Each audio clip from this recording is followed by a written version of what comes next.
മുനക്കലിലെ പടിവാതിൽ മദ്യവിതരണത്തിന് എക്സൈസിന്റെ പൂട്ട്, വിതരണക്കാരൻ അറസ്റ്റിൽ.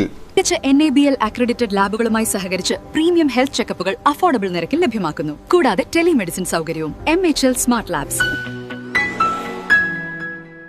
അഴീക്കോട് മാങ്ങാപ്പറമ്പിൽ വീട്ടിൽ ഷനിൽ എന്ന കല്യാണിയാണ് അറസ്റ്റിലായത്. കൊടുങ്ങല്ലൂർ റേഞ്ചിലെ എക്സൈസ് ഇൻസ്പെക്ടർ പ്രദീപിന് ലഭിച്ച രഹസ്യവിവരത്തിന്റെ അടിസ്ഥാനത്തിൽ നടത്തിയ പരിശോധനയിൽ ഡിയോ സ്കൂട്ടറിലും വീട്ടിലും സൂക്ഷിച്ചു വെച്ച 72 കുപ്പി മദ്യം എക്സൈസ് പിടികൂടി. ഡ്രൈഡേ ദിനത്തോടനുബന്ധിച്ച് കൂടിയ വിലയിൽ വിൽക്കുവാനായി മാറ്റിവെച്ച മദ്യക്കുപ്പികളാണ് പിടികൂടിയത്.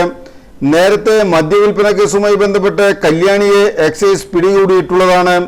മേത്തല അഞ്ചപ്പാലം മുതൽ അഴീക്കോട് സുനാമി കോളനി വരെയുള്ള സ്ഥലങ്ങളിൽ ആവശ്യക്കാരുടെ പടിവാതിലിൽ മദ്യം എത്തിച്ചു കൊടുക്കുന്ന ഇയാളെ എക്സൈസ് നിരീക്ഷിച്ചു വരികയായിരുന്നു.